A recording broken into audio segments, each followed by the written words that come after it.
चन्द्रमा वा अपां पुष्पम् पुष्पवान् प्रजावान् पशुमान् भवति य एवं वेद योपामायतनं वेद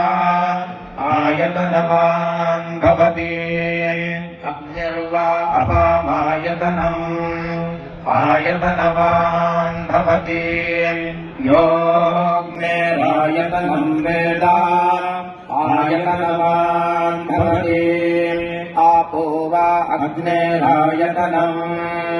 आयतनवान् भवति य एवं वेद योपामायतनं वेद आयतनवान् भवति वायुर्वा अपामायतनम् आयतनवान् भवति यो वायोरायतनं वेद आयतनवान् भवति आपो वै वायोरायतनम् आयतनवान् भवति य एवं वेद योपामायतनं वेद आयतनवान् भवति असौ वै तपन्दपामायतनम्